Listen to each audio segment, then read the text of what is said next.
रामपुर गांव में रामदीन नाम का एक किसान रहता था जो अपनी छोटी सी जमीन पर काम करके किसी तरह अपना घर चलाता था। उसका बेटा भवानी भी उसके काम में हाथ बटाता था। एक दिन रामदीन 2000 रुपए लेकर शहर से खाद बीज लाने को तैयार हुआ। सोमवती, मैं दिन ढले तक वापस लौट आऊंगा, तुम चिंता ना करना। रामदीन शहर चला गया। दोपहर को सोमवती और भवानी बाहर बैठे थे, तभी सोमवती सामने देखकर चौंक पड़ी। तेरे बापू तो दिन ढले वापस आने के लिए कहकर गए थे, फिर वो इतनी जल्दी लौटकर क्यों आ रहे हैं? माँ, लगता है बापू की तबीयत कुछ ठीक सी नहीं है। घर आकर रामदीन चारपाई पर लेट गया। क्या बात है जी, क्या तबीयत ठीक नहीं है? सोमवती, मेरा दिल डूबा जा रहा है, आंखों के आगे अंधेरा छा रहा है। इतना कहते कहते रामदीन की आंखें मूंद गईं। ये देखकर सोमवती और भवानी घबरा उठे। हे भगवान, ये तो बिल्कुल ठीक ठाक घर से गए थे, फिर अचानक इन्हें क्या हो गया है? बापू, आंखें खोलो। कुछ देर बाद रामदीन ने आंखें खोली और कमजोर सी आवाज में बोला, बेटा, लगता है अब मैं नहीं बचूंगा, मेरी बात ध्यान से सुन। बापू, आपको कुछ नहीं हुआ है, आप जल्दी ठीक हो जाएंगे। बेटा, जब धन ही लुट गया तो जीने से क्या फायदा। क्या, जो रुपए शहर लेकर गए थे वो लूट लिए गए? हाँ बेटा, सुबह मैं जो 2000 रुपए लेकर घर से चला था, वो 2 ठगों ने मुझसे ठग लिए। वो दोनों ठग मुझे रामगढ़ के पास मिले थे। दोनों मीठी मीठी बातें बनाते हुए मुझे बाहर वाले बाग में बने अपने घर में ले गए और अपनी बातों के जाल में फंसाकर उन्होंने मुझसे रुपए ठग लिए। बापू, तुम फिक्र न करो, मैं अभी अपने रुपए वापस ले आता हूँ। बेटा, लगता है मेरी अंतिम घड़ी आ गई है। इसके साथ ही उसकी गर्दन एक तरफ ढुलक गई। बापू, हाय, क्या हुआ बापू? दोनों के रोने की आवाज सुनकर आसपास के लोग वहां इकट्ठा हो गए। बेटा, जो होना था सो हो गया, अब मुर्दे को घर में रखने से कोई फायदा नहीं है, जल्दी से दाह संस्कार का प्रबंध करो। भवानी ने भारी मन से अपने पिता का दाह संस्कार किया। 13 दिन बाद रामदीन की 13वीं हो गई। तब भवानी सोमवती से बोला, माँ, मैं उन ठगों से बदला लूंगा। ये क्या कह रहा है तू बेटा? माँ, मुझे जाने दो, वरना मेरी कसम झूठी हो जाएगी। सोमवती के लाख समझाने पर भी भवानी ने उसकी एक ना सुनी और 500 रुपए लेकर घर से निकल गया। भगवान मेरे बेटे की रक्षा करना, इसके सिवा मेरा कोई नहीं है। भवानी चलते चलते रामगढ़ के बाहर वाले बाग में जा पहुंचा। लगता है वो सामने वाला घर उन ठगों का ही है, मुझे जल्दी से वहां पहुंचना चाहिए। भवानी बाग में बने उस घर के पास पहुंचा तो उसे घर के बाहर एक बुढ़िया नजर आई। मैं एक परदेसी आदमी हूँ, बहुत दूर से चला आ रहा हूँ, क्या आज की रात मैं आपके यहाँ ठहर सकता हूँ? क्यों नहीं बेटा, तुम इसे अपना ही घर समझो। वो बुढ़िया उन्हीं 2 ठगों की माँ थी जिन्होंने रामदीन को ठगा था। आज तो घर बैठे ही शिकार जाल में आ फंसा, इसके पास जरूर कुछ रुपया पैसा होगा। बुढ़िया भवानी को घर के अंदर ले गई और वो चारपाई पर लेटकर सो गया। जब उसकी नींद खुली तो उसने बराबर के कमरे में कुछ खुसुर फुसुर की आवाजें सुनी। बेटा भोला राम, लालू राम, आज कितने लोगों को तुमने ठगा है? माँ, आज तो कोई भी शिकार हमारे जाल में नहीं फंसा। पता नहीं आज सवेरे किसका मुंह देखा था, धेले की भी आमदनी नहीं हुई। घबराओ मत, आज मैंने घर पर ही एक मोटी मुर्गी जाल में फांस दी है। मोटी मुर्गी? कहाँ है वो मोटी मुर्गी? वो बराबर के कमरे में सोया है, मुझे विश्वास है उसके पास काफी धन है। तब तो मजा आ गया, देखना हम दोनों भाई उसे कैसे हलाल करते हैं। उनकी बात सुनकर भवानी सोच रहा था, तो यही है वो दोनों ठग जिन्होंने मेरे बापू से 2000 रुपए ठगे थे, मुझे इन्हें ही मजा चखाना है। मन ही मन कुछ सोचकर उसने बराबर वाले कमरे में प्रवेश किया। उसे देखकर बुढ़िया बोली, आओ बेटा, मैं अभी तुम्हारा ही जिक्र कर रही थी। माँ, यही है हमारा मेहमान। हाँ बेटा, यही भवानी है। तभी कमरे में लालू राम की पत्नी लीला ने प्रवेश किया और कहा, खाना तैयार है, आप सब लोग खाना खा लीजिए। तुम रसोई में चलो, हम वहीं पर आते हैं। ये सुनकर लीला रसोई घर की तरफ चली गई। उसके जाने के बाद लालू राम भवानी से बोला, चलो पहले खाना खा लो। चलो भाई, मुझे भी बहुत भूख लगी है। सब वहां से उठकर रसोई घर में आ गए। रसोई घर में एक सुंदर सी लड़की ने सबको खाना परोसा। उसे देखकर भवानी बोला, जो लड़की खाना परोस रही थी वो कौन है? वो हमारी छोटी बहन कजरी है। खाना खाने के बाद भोला राम भवानी से बोला, भवानी, कोई कहानी या किस्सा सुनाओ जिससे थोड़ा मन ही बहल जाए। पहले आप कोई कहानी सुनाओ, उसके बाद मैं सुनाऊंगा। ठीक है, पहले हम दोनों एक किस्सा सुनाएंगे, पर हमारी एक शर्त है, और वो ये है कि हम जो भी बात सुनाएंगे उसे सुनकर तुम्हें हमारी हाँ में हाँ मिलानी होगी। अगर तुमने हाँ में हाँ ना मिलाई तो तुमको हमें 500 रुपए देने होंगे। मुझे तुम्हारी शर्त मंजूर है। ये सुनकर मन ही मन प्रसन्न होते हुए भोला राम ने कहना शुरू किया। बात उन दिनों की है जब मैं छोटा सा था। एक बार हमारे गांव में बिल्कुल भी बारिश नहीं हुई, तो गांव के सब लोग परेशान होकर मेरे दादाजी के पास आए और उनसे कहा कि किसी तरह गांव में बारिश करवाइए। मेरे दादाजी के पास एक बहुत लंबा बांस था। उन्होंने वो बांस उठाया और उसको ऊपर करके बादलों की ओर किया। दादाजी ने बांस से कई बार बादलों को हिलाया। ऐसा करते ही बारिश होने लगी। कहो भवानी, मेरी कहानी कैसी लगी? तुम्हारी कहानी तो बिल्कुल सच्ची है। मैं मानता हूँ कि तुम्हारे दादाजी के पास आकाश को छूने वाला बांस होगा। ये तो बड़ा चालाक है, मेरी झूठी बात को भी सच कह रहा है। भवानी, अब तुम कोई कहानी सुनाओ। मैं कहानी सुनाने को तैयार हूँ, पर मेरी भी वही शर्त है जो तुम्हारी थी। एक बात और, तुम्हें एक कसम खानी होगी कि तुम अपनी बात से टलोगे नहीं। बोलो, मंजूर है? हम दोनों देवी माँ के उपासक हैं, इसलिए उसकी कसम खाकर कहते हैं कि हम अपनी बात पर अटल रहेंगे। आज से 5 दिन पहले की बात है। मेरी पत्नी का मेरी माँ से किसी बात पर झगड़ा हो गया। उस समय मैं वहां पर नहीं था। मेरी पत्नी मेरी अनुपस्थिति में लड़ झगड़ कर घर से चली आई। मैं उसी को ढूंढने घर से निकला था। तुम्हारे यहाँ आकर मेरी तलाश पूरी हो गई और मेरी रूठी हुई पत्नी मुझे यहाँ मिल गई। क्या तुम्हारी पत्नी? और यहाँ पर कौन है तुम्हारी पत्नी? मेरी पत्नी कजरी है, और कौन होती? कहो, मेरी कहानी सच्ची है या झूठी? हम दोनों आपस में सलाह करके तुम्हारी बात का जवाब देते हैं। लालू राम और भोला राम उठकर कमरे से बाहर आए। भैया, ये तो हमारा भी ताव निकला। ये तो हमें ही उल्लू बना गया। अगर उसकी बात झूठी कहते हैं तो उसे 500 रुपए देने पड़ेंगे, और इस समय तो हमारे पास फूटी कौड़ी भी नहीं है। ऐसा करते हैं, इसकी कहानी को सच मान लेते हैं और कजरी को इसके साथ भेज देते हैं। पर जवान बहन को उसके साथ कैसे भेजते हैं? भाई, जब हमारे पास 500 रुपए होंगे तो भवानी को 500 रुपए देकर कजरी को वापस ले आएंगे। फिर दोनों भवानी के पास आए। क्योंकि हमने कसम खाई है, इसलिए हम सच कह रहे हैं कि तुम्हारी कहानी सच्ची है। तब तो मैं कजरी को अपने साथ लेके जा सकता हूँ। भवानी, इस समय हमारे पास 500 रुपए नहीं है, सो तुम कजरी को अपने साथ लेके जा सकते हो। पर देखो, आज से ठीक 5वें दिन हम तुम्हारे गांव आएंगे और तुम्हें 500 रुपए देकर कजरी को छुड़ा ले जाएंगे। मुझे कोई एतराज नहीं है भाई। तब लालू राम और भोला राम अपनी माँ के पास गए और उसे सारी बात बताई। भवानी को ठगने के चक्कर में तो हम खुद ठगे गए। तुम फिक्र ना करो माँ, हम जल्द से जल्द कजरी को वापस ले आएंगे। फिर भवानी कजरी को साथ लेकर अपने घर की ओर चल पड़ा। आधी रात के करीब वो घर पहुँचे। सोमवती इस समय पुत्र को देखकर चकित रह गई। बेटा, तू इस समय कहाँ से आ रहा है और ये लड़की कौन है? माँ, मैं आज उन दोनों ठगों को अपने जाल में फंसा कर आया हूँ। अब मैं जैसे जैसे जाल को खींचूंगा वैसे वैसे उन ठगों को नानी याद आती जाएगी। तब भवानी ने कजरी के बारे में सोमवती को बताया। सारी बात जानकर सोमवती घबरा उठी। बेटा, तू उन दोनों को मात देकर आया है, इसलिए अब वो तेरे से खार खाए बैठे होंगे। माँ, तेरे बेटे का कोई कुछ नहीं बिगाड़ सकता। तू बेकार में डर रही है। कजरी माँ बेटे की वार्तालाप चुपचाप सुन रही थी। सारी बात जानकर वो भवानी से बोली, मुझे दुख है कि मेरे भाइयों की वजह से तुम्हारे पिता की मृत्यु हुई। दोष तुम्हारा नहीं, मेरे भाइयों का है। मुझे तुमसे कोई शिकायत नहीं है। कजरी को भवानी के घर पर आए हुए 4 दिन बीत गए। इन 4 दिनों में उसने सोमवती को कुछ भी काम नहीं करने दिया। भगवान ऐसी मेहनती बेटी सबको दे। इस घर को ऐसी ही बहू की जरूरत थी। अगर कजरी इस घर की बहू बन जाए तो कैसा रहे। इधर रात को लालू राम और भोला राम बहुत बड़ी ठगी करके वापस लौटे। माँ, आज तो हमने बहुत तगड़ा हाथ मारा है। पूरे 10,000 रुपए हाथ लगे हैं। ये तो बहुत अच्छी खबर है।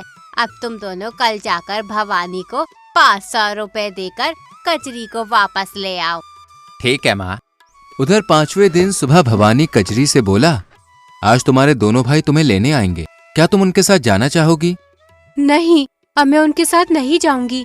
तुम्हारी दुख भरी कहानी सुनकर मुझे अपने भाइयों से घृणा हो गई है। ठीक है, अब मैं जैसा कहूँ वैसा ही करना। इससे पहले कि तुम्हारे दोनों भाई यहाँ पे आ पहुँचे, तुम बढ़िया पकवान बनाकर तैयार कर लो। कजरी को ये निर्देश देकर भवानी सोमवती के पास पहुंचा और बोला, माँ, आज कजरी के दोनों भाई आने वाले हैं। आज देखना मैं उन्हें कैसे उल्लू बनाता हूँ। क्या करेगा तू भवानी? तब भवानी ने अपनी माँ को अपनी योजना बताई। मैं नहीं जानती थी कि तू इतना अक्लमंद है रे।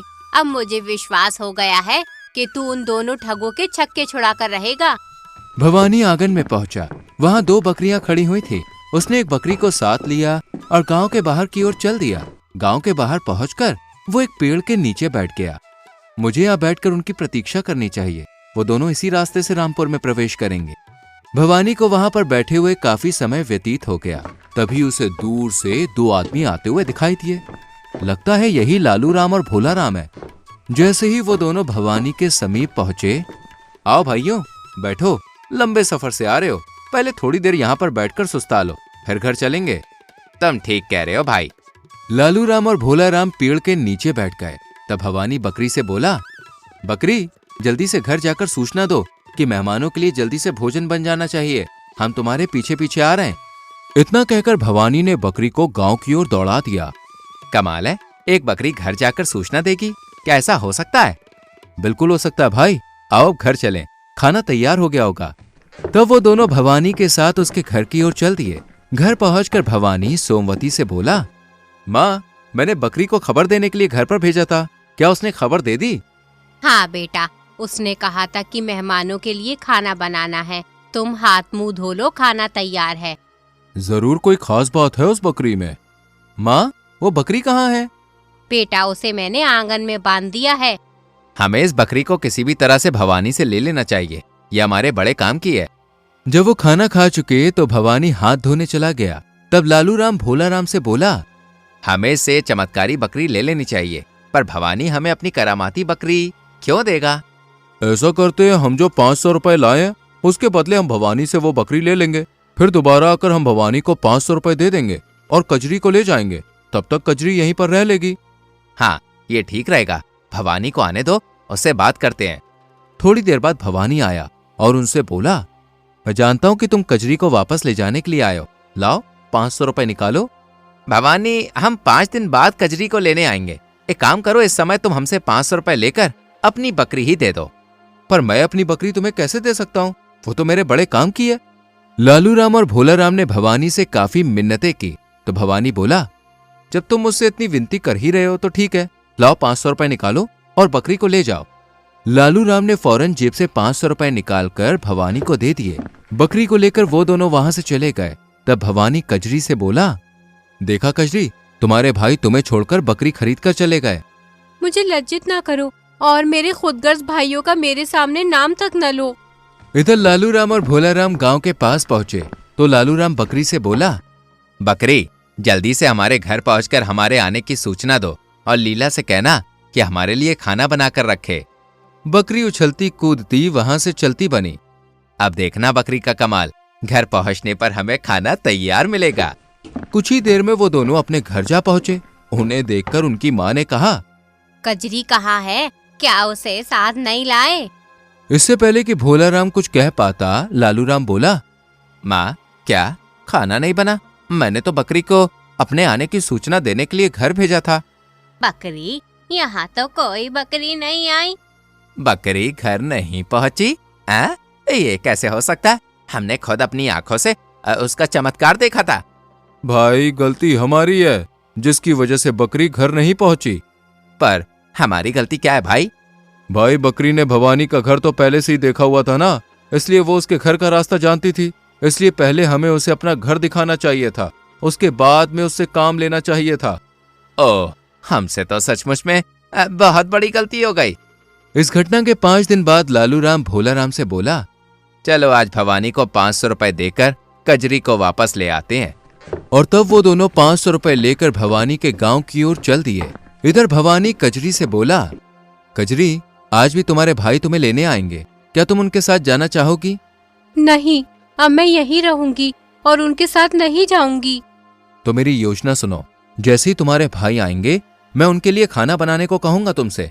तब तुम खाना बनाने को मना कर देना। तब मैं क्रोध में भरकर तुम्हारी पिटाई करूंगा तो तुम जमीन पर गिर जाना और सांस रोककर मरने का नाटक करना। अच्छा ठीक है, आपने जैसा बताया मैं वैसा ही करूंगी। कजरी को अपनी योजना समझाकर भवानी आंगन में चारपाई बिछाकर बैठ गया। कुछ ही देर बाद लालू राम और भोला राम वहां आ गए। उन्हें देखकर भवानी बोला, कजरी, ओ कजरी, तुम्हारे भाई आए हैं, जरा इनके लिए गरम गरम दूध ले आओ।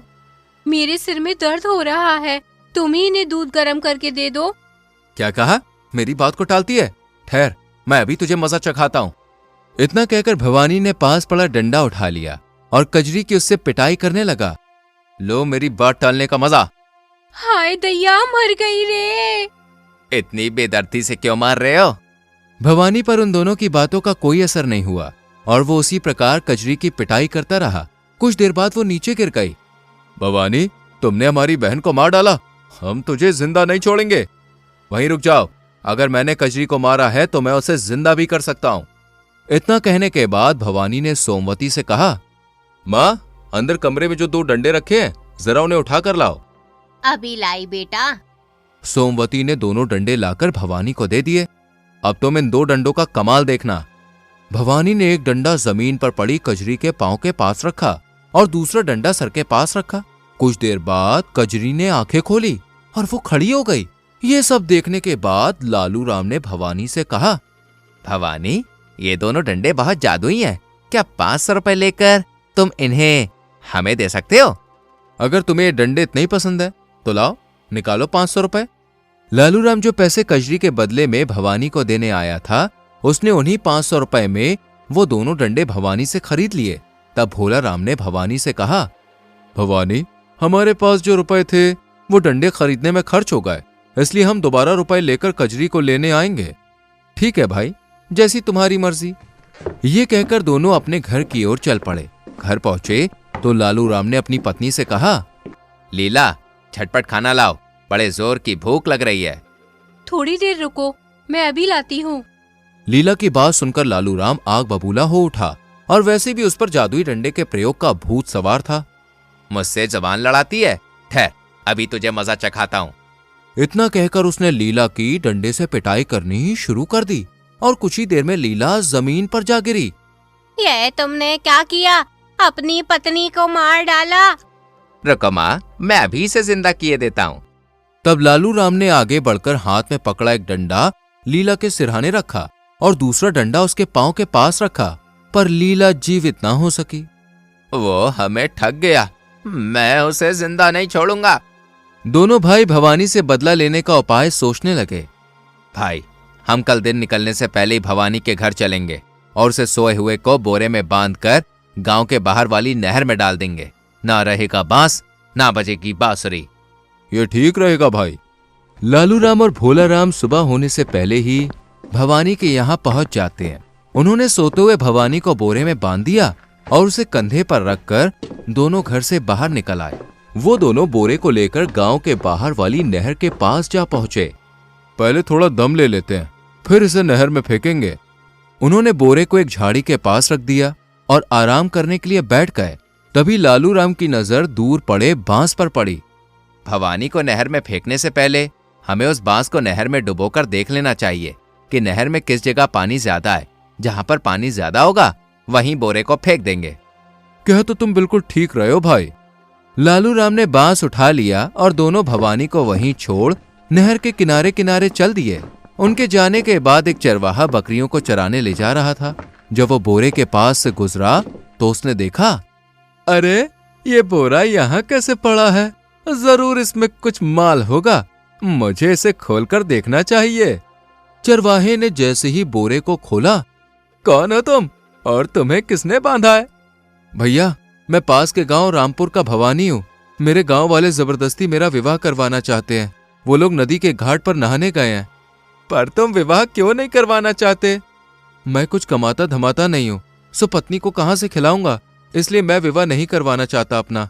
भैया, तुम्हारा विवाह हो गया क्या? अरे मुझ चरवाहे को कौन अपनी बेटी देगा, ऊपर से मैं गरीब भी हूँ।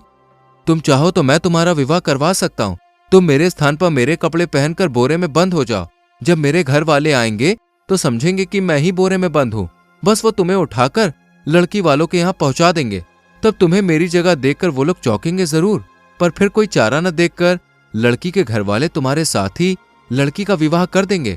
बाद में तुम मुझसे अपनी भेड़ बकरियां ले जाना। भवानी की बात सुनकर चरवाहा खुश हुआ और उसकी बात मान गया। तब भवानी ने चरवाहे को बोरे में बांध दिया और चरवाहे की बकरियों को हाँक हाँक कर अपने घर की ओर चल पड़ा। उधर काफी देर बाद वो लौटकर झाड़ी के पास आए और बोरे को लेकर उसी जगह पहुंचे जहां पानी ज्यादा था। फेंक दो साले को, बड़ा परेशान किया है इसने। तब भोला राम ने बोरे को नहर में फेंक दिया। भवानी तो डूब गया, अब क्या करें? भवानी के घर चलकर उसकी माँ को गला घोटकर मार देंगे और कजरी को अपने साथ ले जाएंगे। दोनों भवानी के घर की ओर चल दिए। इधर भवानी बकरियां लेकर घर पहुंचा तो उसकी माँ ने पूछा, अरे इतनी बकरियां कहाँ से ले आया? माँ, ये कजरी के दोनों भाइयों की मेहरबानी है। तब भवानी ने अपनी माँ को सारी बात बताई और जाकर चारपाई पर बैठ गया। तभी लालू राम और भोला राम वहां पर आ पहुंचे। अरे ये यहाँ पर कैसे? इसे तो हम बोरे समेत नहर में फेंक कर आए थे। कहीं ये भवानी का भूत तो नहीं? अभी वो दोनों आश्चर्य में डूबे हुए खड़े ही थे कि भवानी ने कहा, तुम लोगों के कारण आज मुझे इतनी सारी बकरियां मुफ्त में मिल गईं।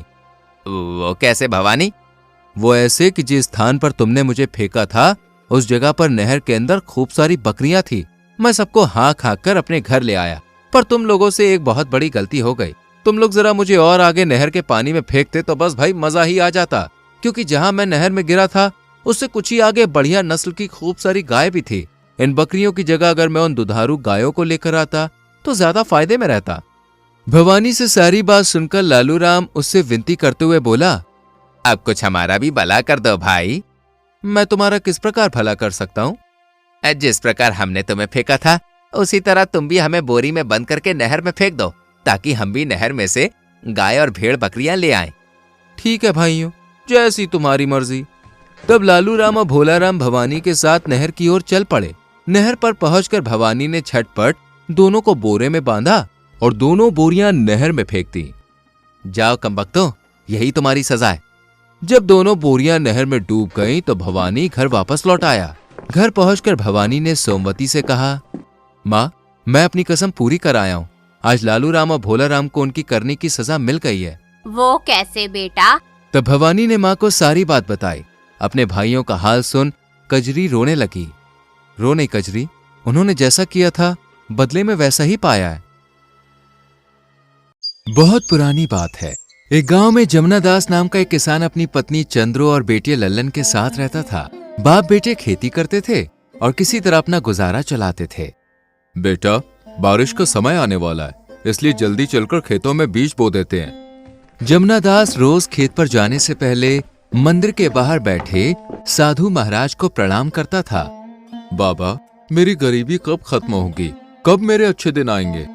बेटा, तुम भगवान पर विश्वास रखो। उसके घर में देर है लेकिन अंधेर नहीं। वो सबकी सुनते हैं, तुम्हारी भी सुनेंगे। एक दिन जमुना दास परेशान था। साधु महाराज के पास जाकर वो रोते हुए बोला, बाबा, आप तो सब जानते हैं, मेरी परेशानी का हल कीजिए। मैं भी एक सुखी जीवन जीना चाहता हूँ। बेटा, चिंता मत करो, तुम्हारी सभी परेशानियां बहुत जल्दी खत्म होंगी। बस प्रार्थना करते रहो, ईश्वर तुम्हारी पुकार जरूर सुनेंगे। आपकी बातों से मुझे थोड़ी राहत मिली बाबा। और सुनो बेटा, एक बात याद रखना, जिंदगी हमेशा एक सी नहीं रहती। आज रात है तो कल सुबह भी होगी, लेकिन लालच मत करना, क्योंकि लालच अच्छे अच्छों को बर्बाद कर देता है। जमुना दास साधु की बातों से प्रेरणा लेकर खेतों की ओर निकल गया। वहां उसका बेटा लल्लन पहले से ही पहुंचा हुआ था। अरे वाह लल्लन, तू तो मुझसे पहले आ गया। पिताजी, इस बार हमें अच्छी फसल चाहिए ना, इसलिए जल्दी आ गया। दोनों बाप बेटे जी तोड़ मेहनत करने लगे। शाम हो चुकी थी। पिताजी रुकिए, यहाँ कुछ चमक रहा है जमीन में। क्या बात है बेटा? लगता है कोई संदूक है, जरा देखिए तो।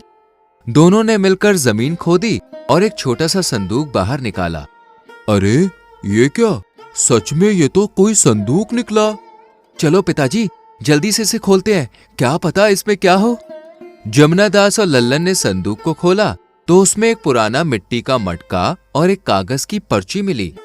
बेटा, ये संदूक तो बहुत पुराने जमाने का लगता है। जमुना दास पढ़ा लिखा नहीं था, इसलिए उसने लल्लन से कहा, बेटा जरा पढ़ तो सही, इस कागज में क्या लिखा है? ये कोई साधारण मटका नहीं है, ये एक चमत्कारी मटका है।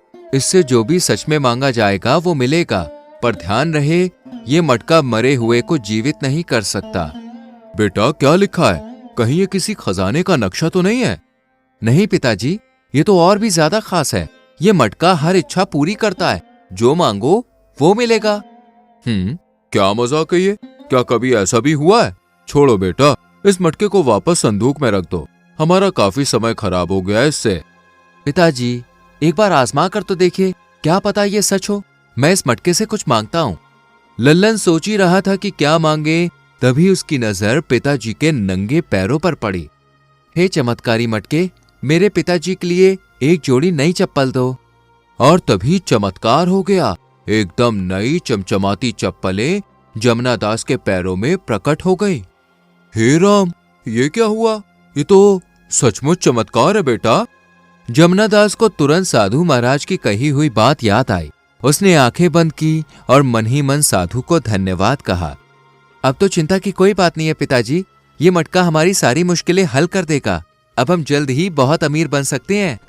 दोनों बाप बेटे खेतों का काम पूरा करके और साथ में उस चमत्कारी मटके को लेकर अपने घर वापस लौटे। दोनों के चेहरे पर एक अलग ही चमक थी, जैसे मानो जीवन ने एक नया मोड़ ले लिया हो। अरे आज तो तुम दोनों बाप बेटे जैसे कोई खजाना जीत कर लौट आए हो। बताओ ना बात क्या है? हाँ चंद्रो, आज हमारे जीवन की सबसे बड़ी खुशखबरी है। अब हमारी गरीबी की रातें खत्म और अमीरी की सुबह शुरू होने वाली है। हे भगवान, ये कैसे? क्या खेत में सोने का बीज लग गया है?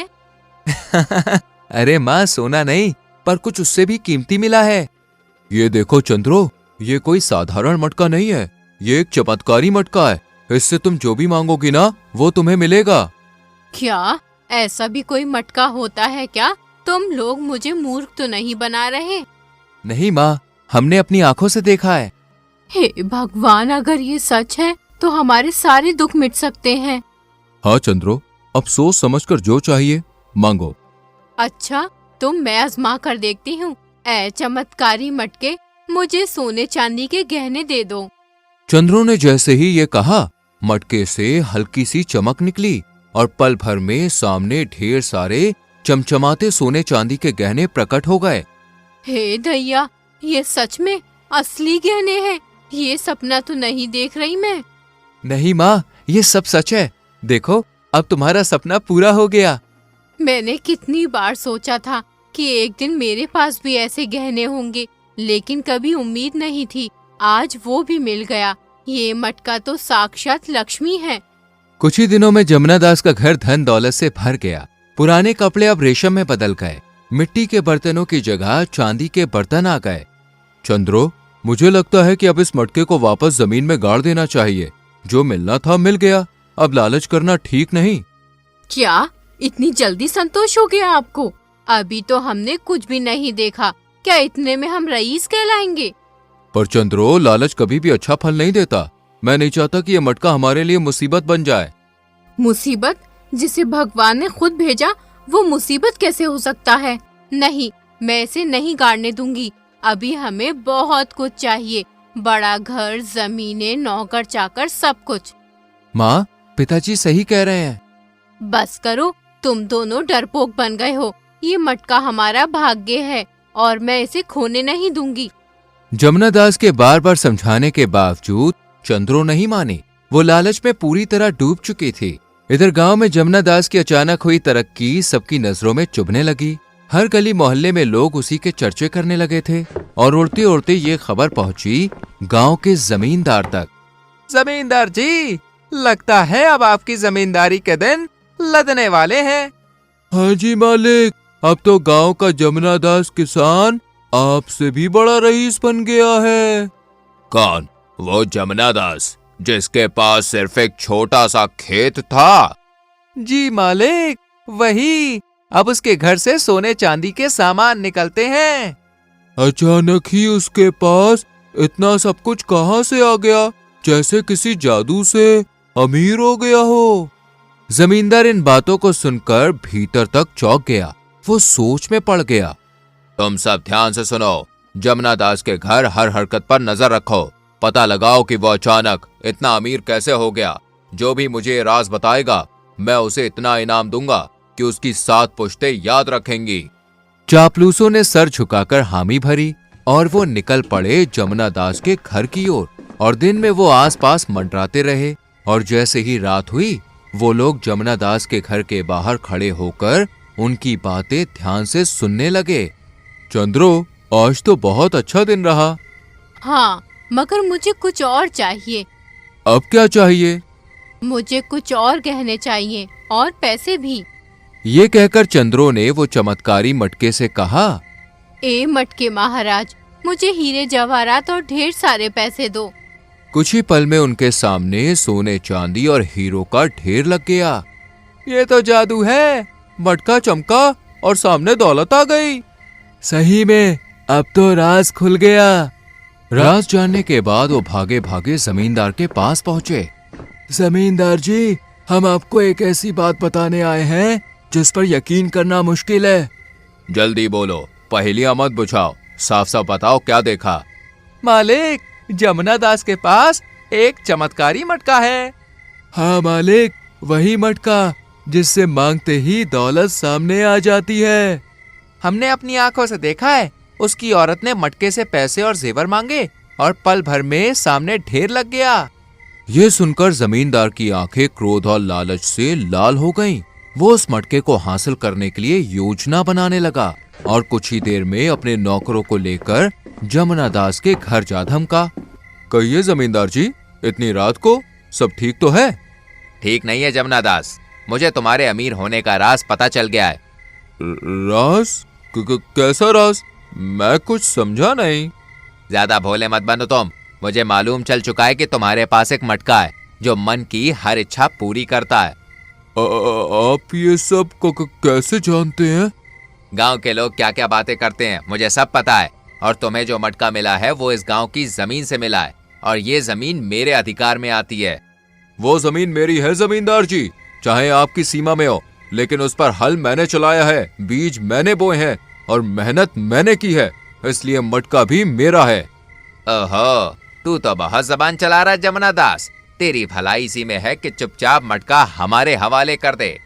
ऐसा क्यों कह रहे हैं आप जमींदार जी? हमने तो आपको कभी नुकसान नहीं पहुंचाया। मुझे बहस नहीं सुननी। वो मटका अब मेरा है। अगर नहीं दोगे तो मैं महाराज से कह दूंगा कि तुमने राजा की जमीन में दखल दिया है।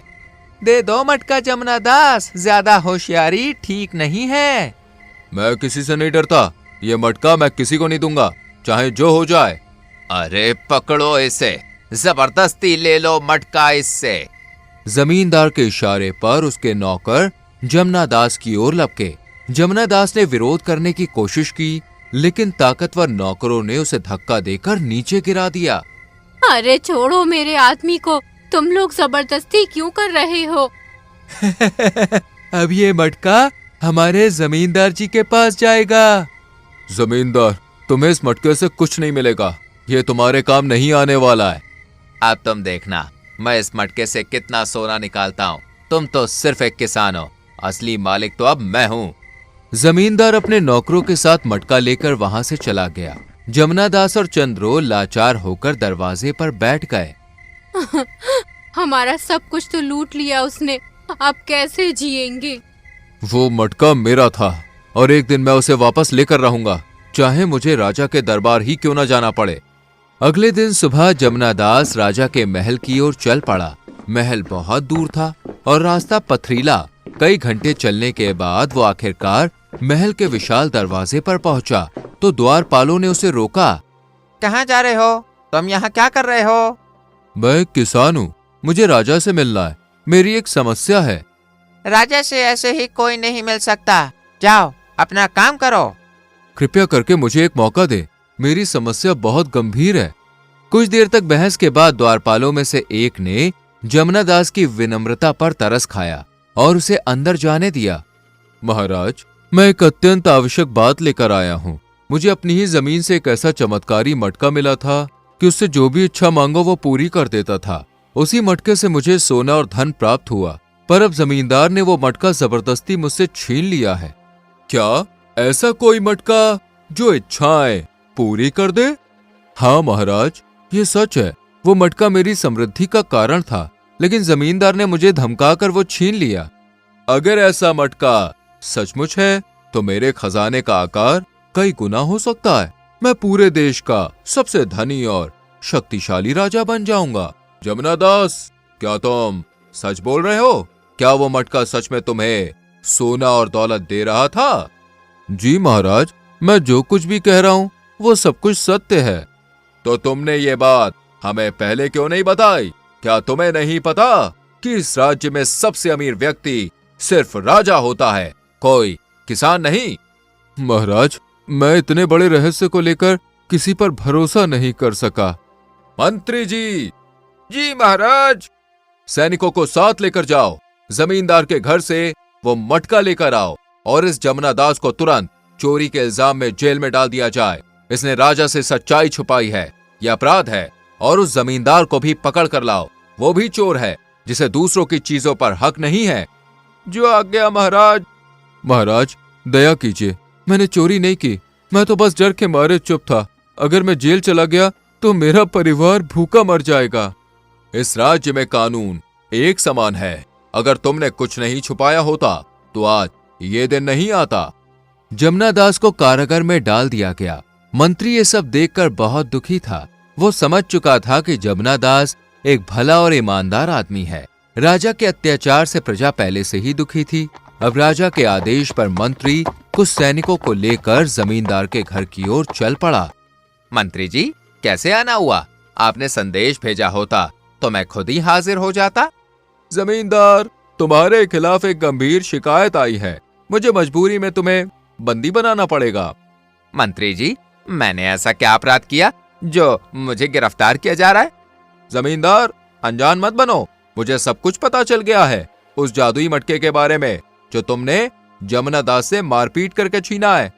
मंत्री जी, अब वो मटका तो मेरी ही जमीन से मिला था, उस पर मेरा हक है। जिस जमीन पर तुम जमींदारी करते हो वो राज्य की जमीन है, यानी राजा की। अब वो मटका भी राजा की संपत्ति है। अगर तुमने मुझे वो मटका नहीं दिया तो दंड भुगतने के लिए तैयार हो जाओ। ठीक है मंत्री जी, कृपया क्रोध ना करें। वो मटका मैं अभी लाकर देता हूँ, पर एक वचन दीजिए, मेरे ऊपर कोई कार्रवाई नहीं होगी। ये कहकर जमींदार भीतर के कमरे में गया और थोड़ी देर बाद वो मटका हाथ में लेकर वापस लौटा। ये लीजिए मंत्री जी, यही वो मटका है। सैनिकों, इस जमींदार को बंदी बना लो और कारागार में डाल दो। मंत्री जी, आपने तो वचन दिया था कि मुझे गिरफ्तार नहीं करेंगे। जमींदार, मैं सिर्फ राजा के आदेश का पालन कर रहा हूँ। इस तरह मंत्री ने मटका और जमींदार दोनों को अपने साथ लिया और राजमहल की ओर रवाना हुआ। राजमहल पहुंचकर उसने वो मटका राजा के सामने पेश किया और राजा के आदेश पर जमींदार को भी जमुना दास के साथ कारागार में डाल दिया गया। जमुना दास आंखें बंद करके साधु महाराज की कही बातों को याद कर रहा था। बाबा, आपने तो कहा था कि मेरे अच्छे दिन आने वाले हैं, फिर ये सब मेरे साथ क्यों हो रहा है? तभी उसे सामने जमींदार दिखाई दिया। अरे जमींदार, आप यहाँ? आप तो बड़े ठाठ से जी रहे थे। हाँ जमुना दास, ये मेरे कर्मों की सजा है, तो मुझे माफ कर दो। मैंने लालच में आकर बहुत बड़ा पाप किया। मुझे पहले ही अंदेशा था कि इस मटके से कुछ अनहोनी होगी। देखो वही हुआ, लालच ने हम दोनों को यहाँ लाकर खड़ा कर दिया। उधर महल में राजा दिन रात मटके से सोना चांदी हीरे मोती मंगवाकर अपने खजाने को भरता जा रहा था, मगर उसका लालच कभी नहीं थमा।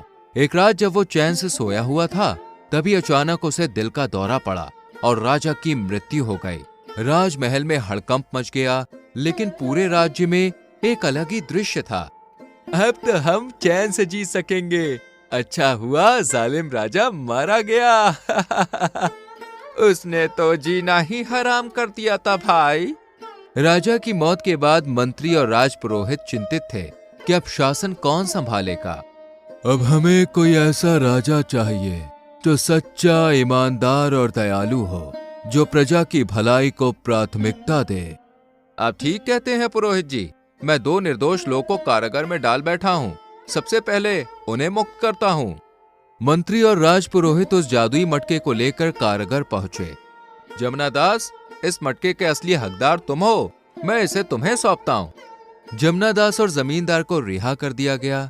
सारी बातें सुनने के बाद जमुना दास ने गहरी सांस ली और कहा, मंत्री जी, लालच का यही परिणाम होता है। इस मटके ने मेरा घर उजाड़ा और 2 जिंदगियां बर्बाद कर दी। अब मैं इसे सदा के लिए खत्म कर देता हूँ। और फिर जमुना दास ने वो मटका उठाया और नदी में प्रवाहित कर दिया। मंत्री और राजपुरोहित ये देखकर मन ही मन बहुत प्रसन्न हुए। जमुना दास जैसे ईमानदार और त्यागी व्यक्ति ही राजा बनने योग्य है। हाँ, यही व्यक्ति हमारे राज्य को न्याय और सच्चाई के मार्ग पर ले जा सकता है। और फिर उन्होंने सर्वसम्मति से जमुना दास को राज्य का नया राजा घोषित कर दिया। जमुना दास ने अपने परिवार को महल में बुला लिया और पूरे राज्य में न्याय, करुणा और खुशहाली छा गई।